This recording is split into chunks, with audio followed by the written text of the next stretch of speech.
Clorox Sentiva smells like grapefruit. Cleans like Clorox. And feels like...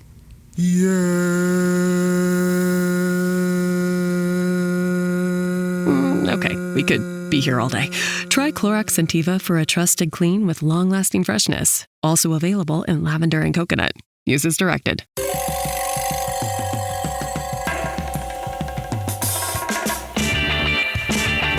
This is Cop Talk, talking crime, cases, and backing the blue.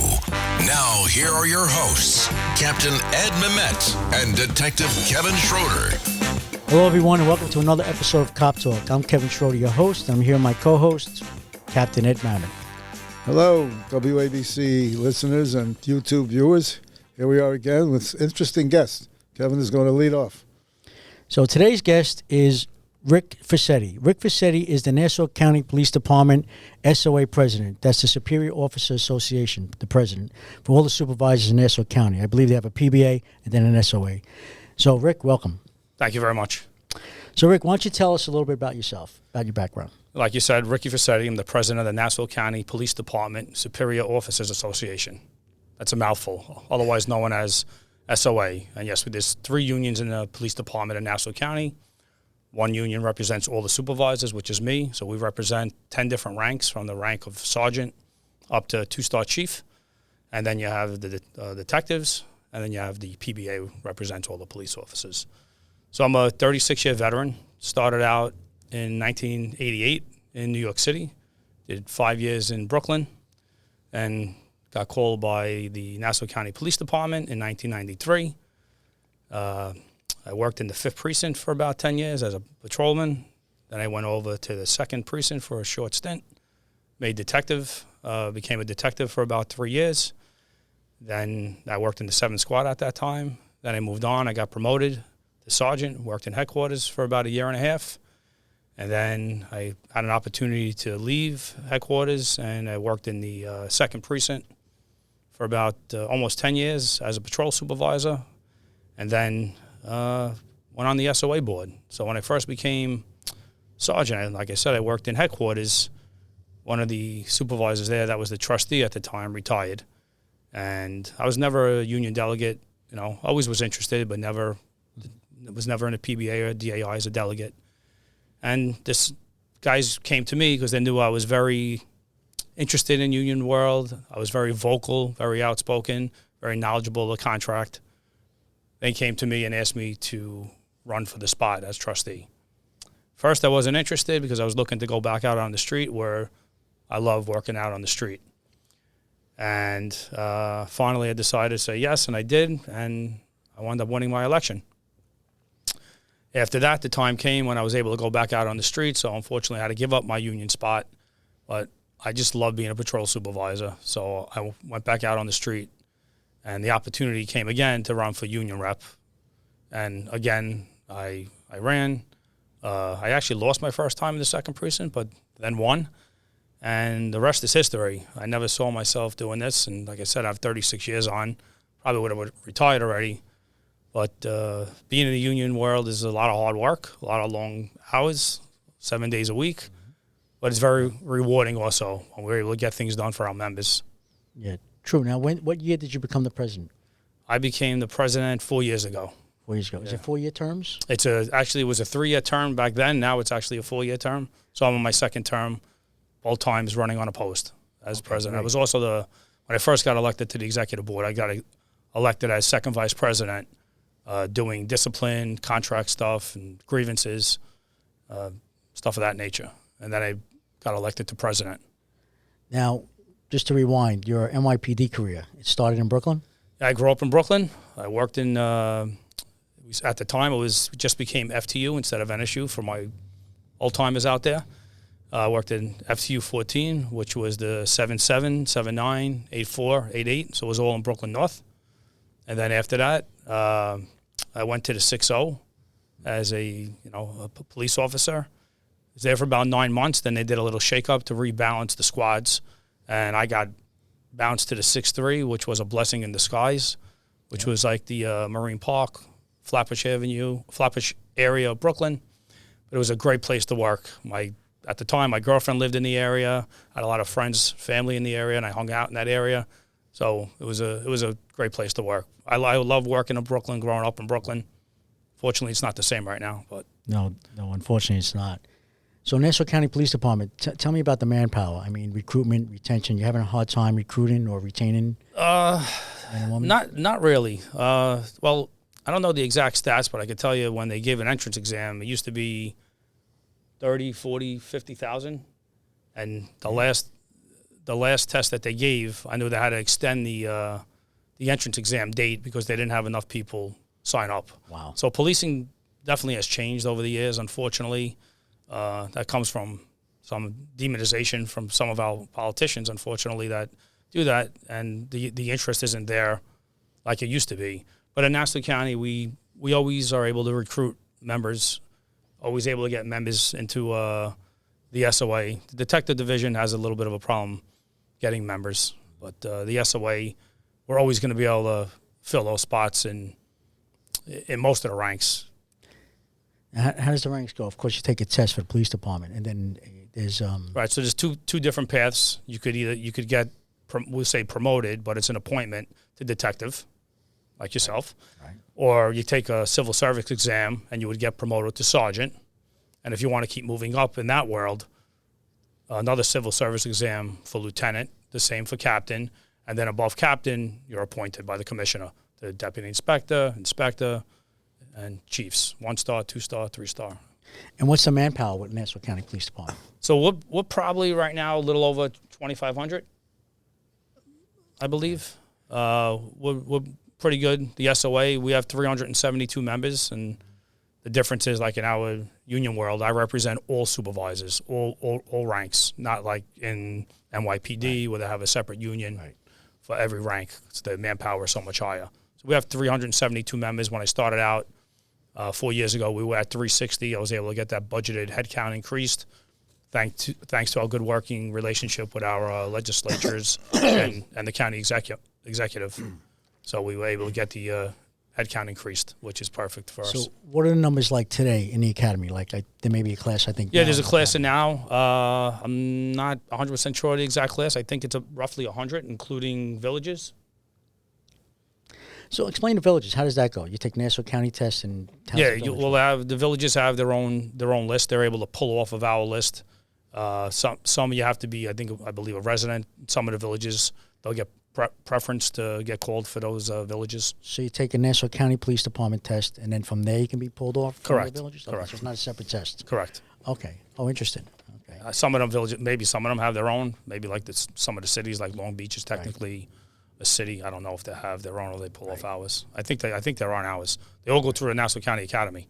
Right. I remember when I came on the NYPD in 1985, everyone couldn't wait to, a lot of guys were taking Nassau and Suffolk County test, and they weren't hiring much back then. And when they did, it was, it was a tough test. You had to study for it, and it was a great job, and everybody was leaving because of the, the quality of life / the money. Yeah, the same thing. Like I grew up in Brooklyn, and I wanted to raise a family. I wanted to move out to the county. So to me, it was a no-brainer, and it worked out well, just a different way of life. Yeah. My academy class, we were a large academy class at the time in 1993. We were 200, and half, almost exactly half, 100, were other cops from other jurisdictions, basically New York City. Like in my one row, all six of us were from the city police department. I got sitting in our audience right now. My vice president, Al Camone, was a New York City sergeant and rolled over.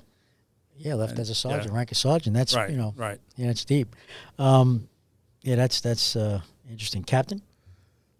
Your structure is somewhat similar to New York, but there's a little this dichotomy there. Yes. You represent all ranks from sergeant and up to chief, correct? Correct, 2-star chief. Yes. Right. As in New York, there are 5 separate unions, and each one represents their respective rank. Except for the captains represent up to deputy chief. So you have deputy inspector, and deputy chief, 3 ranks among captains, even though it's called the Captains Endowment Association. And above deputy chief, they're sort of exempt. Now, the question I was going to ask you is, do you ever have a situation where you run into a conflict of interest since your members are of higher rank? If one is in trouble with the other, how do you deal with it? Let's say a captain is punishing a lieutenant or wants to punish a lieutenant. You represent both. Now, in New York, we see that as a conflict. How do you deal with that? That's definitely a tough one. So in my 4 years, for the most part, thank God, we're able to handle a lot of stuff behind the scenes without taking any official action. If there was official action that had to be taken, and if it was something, serious, and the member needed an attorney, or both members need an attorney, then you would have to have two separate attorneys for them so it wouldn't be a conflict. But in the last 4 years, knock on wood, things have been pretty good. Yeah, well, that's how it works with the Captain's Endowment Association, because you realize there are like 5 ranks in that union, and there are situations where the higher ranks get involved with the lower ranks in disciplinary matters. So what happens is that they go to an outside counsel to handle that conflict. Now, getting back to Nassau County, it's considered a safe community. How would you compare it with New York City? Well, not only is it a safe community, just came out in New York World Report, the safest community in the United States of America. And I believe, I don't have the exact number, it's either 3 out of the last 5 years or 4 out of the last 6 years. And the 2 years that we weren't, there was no ranking due to COVID. So you could pretty much say the last 5-6 years in a row, the safest community in America, which is unbelievable. And that goes to credit to our legislature, who always has our back, our county executive, who has our back, the men and women of the Nassau County Police Department, led by the SOA, the Superior Officers Association, being leaders, and our great police officers and great detectives that do a phenomenal job keeping the citizens of Nassau County safe. So it's that's a statistic that I don't think is ever going to be beaten. No, that's a great statistic. Well, you have a well-respected police commissioner too, right? Yes, we do. Commissioner Ryder, all his friends love him, call him Patty. I go back with Commissioner Ryder 30 years. When he first got promoted to sergeant, he was actually my patrol sergeant, and we worked every day together. So we have a great relationship. Things aren't always rosy, of course, because I'm in the union world and he's the commissioner.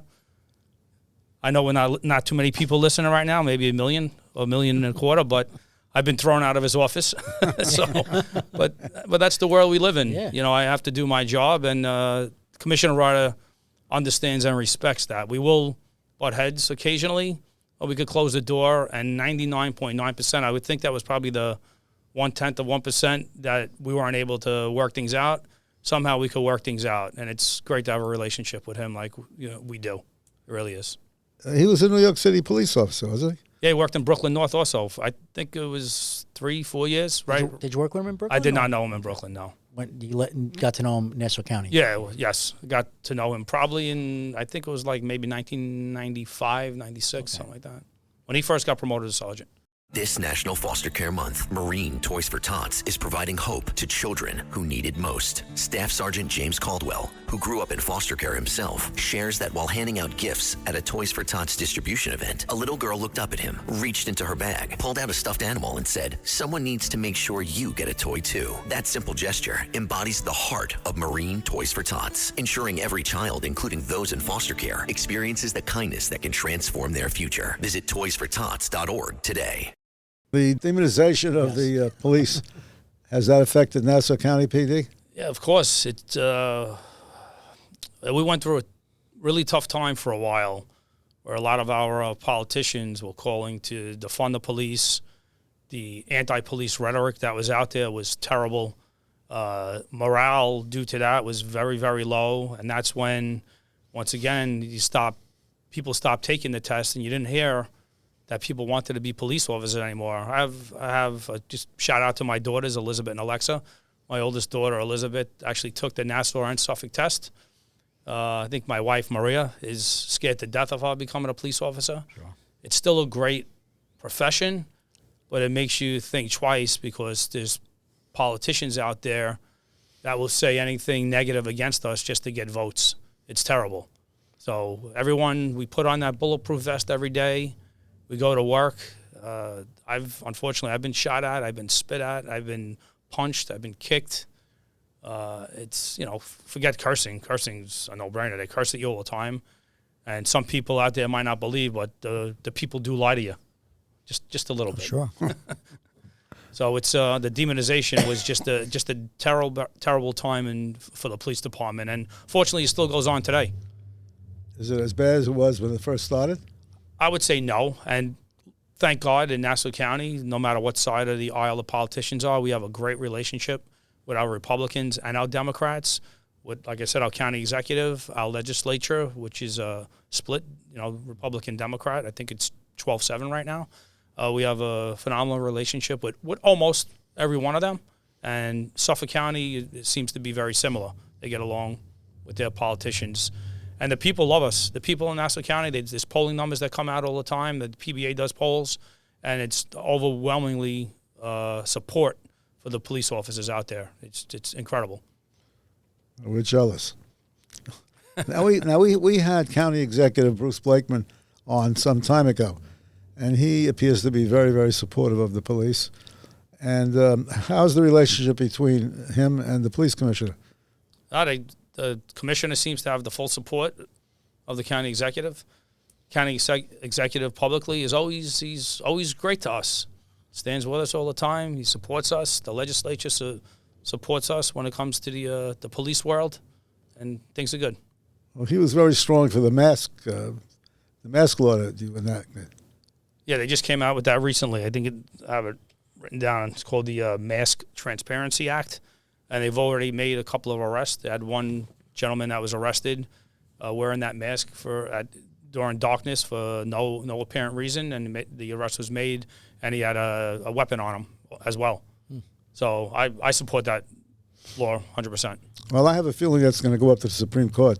But if it does and you get a win, I would hope they would do something like that in New York City because it's really needed. Yes. New York City. Yeah. There's no reason to hide your face listen, if you're sick or you have a medical exemption or religious exemption or something like that, yeah, I'm fine with that. But for people that are doing it to commit crimes so they can't be seen, that's terrible. Well, New York State already has such a law, but it's not enforced. Well, that's the problem. Neither is coming over the border. So Exactly, and that's going to be our next question too. But before we get to that, 5 arrests made on the mask, right? You said? Yeah, I don't know exactly the number. There was definitely a few. And when it went to court, what was the disposition? I don't know where it is right now, okay. but I don't think it was thrown out. It's they prosecuted though. It's not like it was prosecuted. Yeah. Prosecuting cases. No, our district attorney we get along with well, and she's very good pro-police and hard on the criminals with the way it should be. Right, unlike New York City. Correct. Next question: illegal migrants, illegal aliens, right? How's that affecting the crime situation in Nassau County? Well, I know we just had an arrest made of an illegal migrant that raped a 5-year-old child, which I believe in the old school way, an eye for an eye, a tooth for a tooth. I won't say what I really think now, what should be done with him, but you could use your imagination. So it's a podcast. You could say it. They should castrate him. He should never be able to do that again to anyone. He should spend the rest of his life in jail. Yeah. It's not only what he did to that 5-year-old. That 5-year-old is what we seem to forget is when we're talking about crimes, it's victims. These illegals that are committing these crimes, and unfortunately there's a lot of them, they're creating victims. These people have to live with that the rest of their lives. They're changing people's lives. And these people have families. You're changing the lives of that 5-year-old kid. How about the 5-year-old's mother and father? They're never going to forgive themselves for letting them be alone with that animal. So that's what we forget. We forget the victims. This should all be about victims, not protecting the illegal animals that do this. Right. So we've had that. We've had a couple of murders that were done by illegals in Nassau. So they're out there. It's not good. You see, 10, 11, 12. We don't know how many millions of illegals coming across this country, which is a crime. But we seem to forget that too. It's a crime to come into this country illegally. We're all from immigrants. Everyone's from immigrants. You want to come over the right way. Come legally. Like all of our ancestors before us. There's a list still of people waiting to come. Right. And, you see these people coming on. I had to be vaccinated, and I'm not saying I'm for it or against it.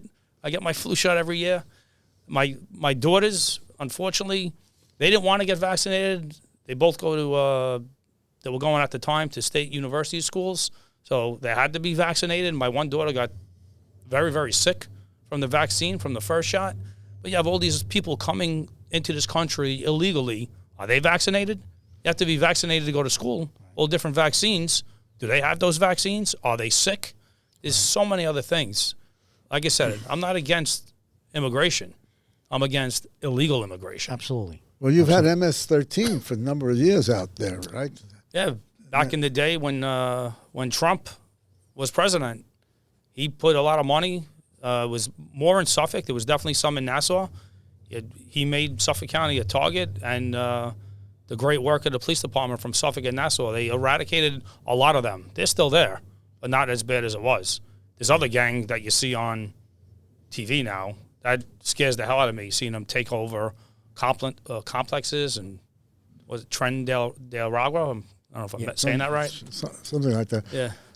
Excuse me, Cap. I just want to swing back. In regards to the illegal migrants, is there any particular area they're staying in Nassau County, like in New York City, for instance? They're in the Roosevelt Hotel. Yeah, I'm not really sure. Unfortunately, I'm off the street now for 5 years. So, but do you get a lot of complaints? Tents popping up on the beach somewhere, or with the migrants? No, we're pretty good with homeless, migrants that are living out on the street. I don't think we really have that as much in Nassau County. Not that I know of. Good. And in regards to the vaccine, I know in NYPD, if you didn't take the vaccine, you got suspended. How was Nassau County Police with that? We didn't have that. I got to say that Police Commissioner Ryder, I don't think would allow that. Right. So we all went to work. It was they encouraged it, and we all got it, but you weren't. So it was your option. It was your option, decision. Yeah. Oh, good, Captain. Are you considered a sanctuary county like New York City and not allowed to work with ICE? Absolutely not. So you work with ICE? As far as I know, I don't think Bruce Blakeman would allow that. Yeah. So then you have a good relationship with ICE. Yeah, as far as I know, yes. Well, that's great. We don't. We had the director of ICE, and he was so frustrated he can't do anything. Yeah, that's terrible. You look at, like I said, I mentioned the 5-year-old being raped. You have ICE, well, not ICE, but you have illegals coming across this border, getting stopped, getting cut loose. You have some of them that they know are convicted of murder in other countries. Everyone badmouthed Trump years ago when he said this was going to happen. He was spot on. Oh, absolutely. Yeah. Voter ID, has that come up as in your county regarding illegal voters? Yeah, not that I know of. Voting? I just voted a couple of days ago. I wasn't asked for ID. I live in Suffolk. I work in Nassau. So I voted in Suffolk County. They didn't ask me for ID. They asked me my name. That was it. I think that's ridiculous. You need ID for everything else. You need ID to get on a plane. You need ID to buy cigarettes, depending on your age, right? I think that's ridiculous that you don't have to show ID to vote. Did you have to sign a register? I had to sign. Yes, I did have to sign something. Yeah. That's used to compare signatures. Yeah. But it doesn't mean you're legal. No, I don't think so. Yeah, that's ridiculous. So you guys have a political action committee, I'm sure. Yes, we do. Right, and who are you supporting? The president, Nassau County? President Trump. President Trump. President Trump. Yeah, we supported. I believe we're the only union in Long Island to support President Trump all 3 terms. To me, that was a no-brainer. President Trump supports the police officers. I know this is going to air after Election Day, so I don't know who's going to win. That's tomorrow. Well, hopefully Trump. Yeah, hopefully Trump. Right. I agree. He seems to be a very big supporter of the law enforcement across this country. Right. Well, just ask anybody. You better off today than you are 4 years ago? That's the question, which I'm still waiting for her to answer. Yeah, well, you're right. No, your dollar definitely went a lot further. The stock market was doing great. It's not that it's doing bad now, but it was on a rocket ship when he was in. Prices were a lot lower too. True. And Captain? Well, your sister county is endorsing Trump, is it? Yes, and they I think in 2016 we were the only ones to endorse him. Yes, they endorsed him last time and this time, I believe. they definitely endorsed him this time. 'Cause I think they're more Republican out there than the rest of the state. Yeah, Nassau and Suffolk. I think there's more Democrats in both county, but it's the undecideds that really make up most of the elections, and things are good right now. So why change it? I mean, in Nassau County, the parties, the Republicans and the Democrats, pretty much work well together in regards to supporting the police. Yeah, we have strong support on both sides of the aisle in Nassau County. I work well with my Democratic friends in the ledge, as well as our Republican friends in the ledge. Even when our past county executive Laura Curran was in, we had a phenomenal relationship. Yeah, we used to meet probably every other month, even if there was nothing going on. We'd sit down and have a cup of coffee, and if there was nothing going on, we'd just talk about our families. We had a great relationship. Yeah, Laura was great. We had her on the show as well, Laura Curran, the former executive for Nassau County. How are your relationships with other unions around the country? Yeah, locally within Nassau County, we have the 3 police unions have a great working relationship. Suffolk County, we have a great relationship also as well with the other. They have the same way we are, the same 3 police unions, the same structure. Great relationship. I'm friendly with a lot of our counterparts in New York City as well. And we're part of NAPO. That's a National Association of Police. Right. So we have a lot of relationships across the country. And the New York State Association of PBAs, which is a New York State organization. So we get together. We have meetings periodically. I've one coming up next month. I'll be up in Albany. So we get along great with our brothers and sisters across not only Long Island, not only the state, but across the country. A lot of differences. It's good to talk about things so you can learn from other organizations and try and make your union better.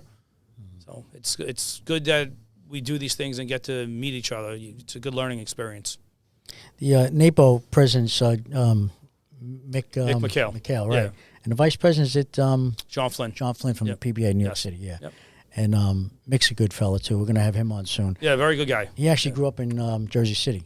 Yeah, lives in Florida right now. He's the president of yeah. his union in Florida. Yep, Good man. Good man. The beauty of policing in the United States is the fact that there are so many regional departments with different views. If you travel anywhere else in the world, it's different. They have national police, and things are kind of uniform. But in the United States, you go from one place to another, and you wonder how things work. But there's a commonality among police officers. No matter where you go, you have things in common. And I always found that fascinating. Right, they have, not only is there NAPO, there's also another agency, like you're saying, is the FOP, Fraternal Order of Police. Right. In some organizations that do not have unions, the FOP will be their unions across the country. Right, they negotiate the contracts, et cetera, especially outside New York. Right. You go down south. They're actually the union for the departments that don't have unions. Right. Yeah. Right. Yeah. Pension plan. You guys have the 20-year pension Yes, plan? we do. What about your disability pension? How does that work? Well, it's a 3/4 pension.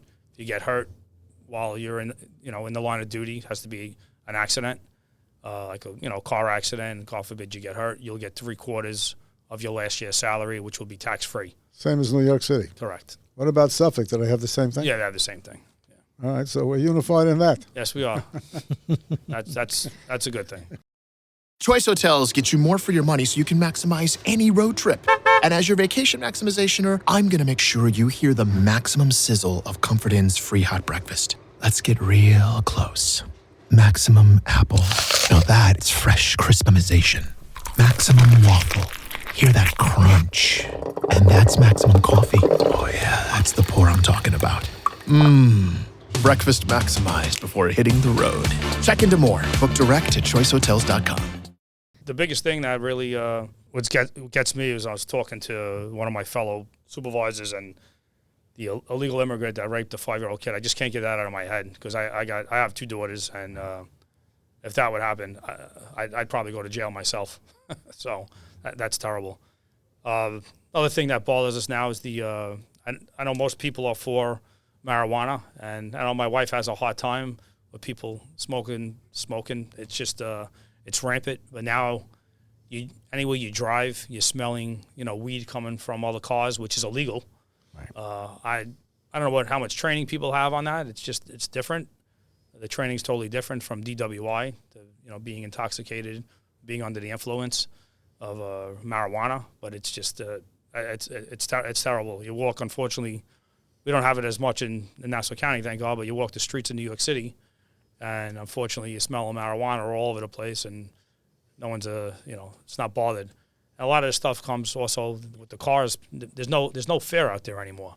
No one's they're not afraid of the police like they used to be. I knew growing up, I respected law enforcement, but I was also afraid to do something. We don't have that anymore. Right. So that's not a good thing. You need to have, not that you need to be afraid, but you need to fear if you're doing something wrong, something illegal, that there's repercussions and that law enforcement officers out there are going to take action. So I don't think, I think some law enforcement officers are going back to the demonization of police. They're a little bit, use the term gun shy to take action, because sometimes the politicians aren't going to support you if they think that, oh, maybe you shouldn't have stopped this guy. I know you talk about stop and frisk, which it was outlawed now, but crime was a lot lower in New York City at the time. So. Well, that's one of the big problems. Hopefully when Trump comes back, and if we win big in the state legislature where there's a turnover and where it's no longer a Democrat-controlled legislature, some of these stupid laws will be overturned. For example, the concept of immunity, qualified immunity. That's a statewide situation. It applies to you and every other department in the state. New York City went a step further. They created their own. So the New York City cops have to deal with it twice. Now, hopefully, if we get a legislature that has brains, they will overturn that, because that is a Supreme Court decision. You can't just do away with it. It's there. I don't think you're ever going to see New York State turn back to Republican, unfortunately, because there's so many more people in the city that control the state, and the city is extremely left-leaning. Unless crime becomes so rampant that you can't even walk down the street again, and people are just afraid and realize that there has to be a change. I just don't see the state ever turning back. Well, that's how it is in New York City. People, the perception of crime is terrible. People don't use the subway. People don't want to get on the buses. They don't want to go out at night. But they're not voting that way, unfortunately. The people aren't voting that way. Well, hopefully we'll see what happens. Not in the city anyway. Right, not in the city. You go down to some states like Florida. I have good friends that move down there, and they have the bumper stickers, leave you a New York City way back in New York, something to that effect. Yeah. You can't. Sure. Well, a lot of New Yorkers are leaving for Florida. Right, but they're voting the same way in other jurisdictions. They left here for that reason, then they Right. go to Florida and they vote the same stupid Correct. way. Yeah. Exactly. Yeah. Is that Nassau County PD, are they preparing for any problems after tomorrow night's election? I'm not involved in the workings of that, but I'm sure Police Commissioner Ryder, as he does for every major event that goes on, I'm sure he's well prepared. Right. Captain? Well, I think it's been a very good interview. It's great to meet you, and I hope Nassau County continues to be crime-free and the best county in the area. Yeah, that's great. Maybe we'll all move there. That's going to be a hard stat to ever beat, probably in history. Well, Hopefully Kevin we lives keep there it going. already. I don't. Anything else you'd like to discuss? Just it's a pleasure representing the men and women of the Nassau County Superior Officers Association. When I started 4 years ago, I was able to run with some ideas I had and grow this organization to where we are, to try and brand us a little bit. So when we go to events, people know who we are. And like I said before, having in the audience with me today, my recording secretary, Justin Garbedian, my vice president, Al Camone. I have a great board. I have two other members, my first vice president, Keith Chaklich, my treasurer, Tom Iavisi. The five of us work phenomenal together. We brainstorm all the time, things that we could do. Since I started, we have two different scholarships that we run. We have a scholarship for, college scholarship that we give money back to our members. And now we just started this year another new scholarship for if you have your kids in preschool or parochial school, something different. I know everyone has the college scholarship, Right. so we tried to do something different. This is from we're a 501c3, we're a charitable foundation, which when I came in was non-existent. Right. Now we raise money, we do a cigar night, and like everyone else does, a golf outing. When is your golf outing and when is your cigar night? So the May 22nd is our golf outing because we had a flip this year because the Ryder Cup will be in Nassau County. Where do you have the? Where do you have it? Bethpage. Bethpage. Yeah, okay. Bethpage. Yeah. So we The have black or the red? we have 2 courses, red and blue, Okay. which we started 2 courses 2 years ago. Was the first time we sell out every year. Then we do a cigar night as well. We're not solid on that date yet because, like I said, we had a flip because of the Ryder Cup. But we have an Instagram that you could look at our Instagram. It's Nassau County SOA at Nassau County SOA. Okay. So Just say it one more time for our audience. Nassau County SOA is that an Instagram account. So that's, and like I said, we have a charitable foundation where, which was non-existent, and with that charitable foundation, we're able to give back to our members. Not only a scholarship, we've had a member that unfortunately, one of our members lost his wife. We were able to donate money. He had 3 children at the time. They were young children. We had a member whose house burned down at a fire. We were able to give back. Unfortunately, 9/11 is going to be with us for a very long time, where we have members that are still sick and have succumbed to their sicknesses and illnesses, and we're able to give money to the family anytime a member of ours dies in the line of duty. Unfortunately, be it if they're getting shot or an illness from 9/11, we're able to give to the families and help them out. So we do a lot with our charitable foundation. That's why we have these events to raise money to be able to help our members in need. So it's a good positive thing. Goes a long way. That's great. And unfortunately, we're losing too many members every year from 9/11. 23 years later, I know NYPD has Nassau County stuff. I mean, many departments. Not only in New York but also beyond. Yeah, so it's the whole state. At the time, I wasn't a city cop anymore. I was a Nassau County cop, but I spent plenty of time down there. My wife worked in the Wall Street area.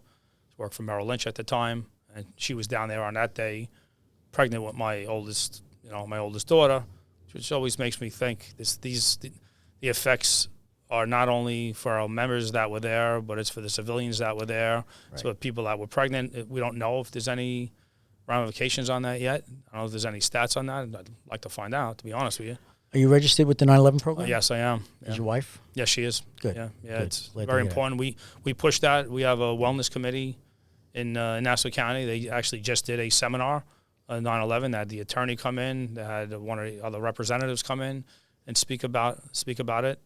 That's one thing that Commissioner Ryder was great at, building up our wellness committee, our peer support, which I was a member of both the wellness committee and the peer support team. Fortunately, I don't have the time to do that anymore, wearing the hats that I do now, which is a very busy job. And if I'm out of the house and I don't, I think my wife would file for divorce. So it's just very time consuming. But the police commissioner has been a tremendous advocate for increasing both the wellness committee and the peer support team, I think which is very, very important. That's a great thing. It really is. We try to talk about it all the time on the show, the podcast, in regards to, making sure everyone's registered with 9/11 program. Yeah, it's because not only to get the benefits you need, but God forbid something happens for your family. Yes. And you'd be surprised how many guys and girls are not registered, or they went once and they said, "Out of hell." Unfortunately, it is time consuming. It's a little bit of a pain. But like you said, you're not only doing it for yourself, you're doing it for your family. Exactly. It's extremely, extremely important to get registered. Yeah. And make sure you get certified for any illnesses that, Cap? Your child, did you register your child even though she wasn't born at the time? I got to be honest with you. I don't know if she can be registered. Well, why don't you check it out? I actually asked when one of the attorneys were in, and they told me to get back to me. I didn't hit back yet. Do you know Jeannie Kelly? She's the one that actually spoke that you mentioned her name. Friend of mine. There you go. So, you spoke to her already? I wasn't at that meeting, but she spoke recently in the county. We had a wellness meeting, and they had an attorney come in, and she spoke as well. Okay. After the show, we'll talk to you about Jeannie Kelly and put you in touch and get your. Yeah, I think you ought to check that out because an unborn child can be affected by contamination that the mother brings into the body. My wife was there. She, like I said, she was on the train going into work, and the train was stopped, and she came out, and unfortunately, seeing this devastation and inhaled that dust and everything else, she doesn't really talk about it much, but lingering effects for a lot of us. Well, we're all involved. Yeah. Well, Ricky Frassetti, thank you very much for being our guest today. President of the SOA, Nassau County Police Department SOA, Superior Officers Association. Thank you very much for being here. I know you're busy and you got to get back to work, but thank you for coming into the city for this podcast. Until next time, everyone, if you like what you hear, you can subscribe to Cop Talk at WABC Radio. You could also listen to us on X at Cop Talk WABC, at Cop Talk WABC. Until next time, God bless you, God bless America, and God bless law enforcement throughout the world. And again, you forgot YouTube. And thank you, Cap. That's why you're the captain. I'm only detective. You can Social media. Okay? YouTube, etc. Can be viewed on YouTube. Thank you. It was an honor and a privilege. Thank you very much for having me.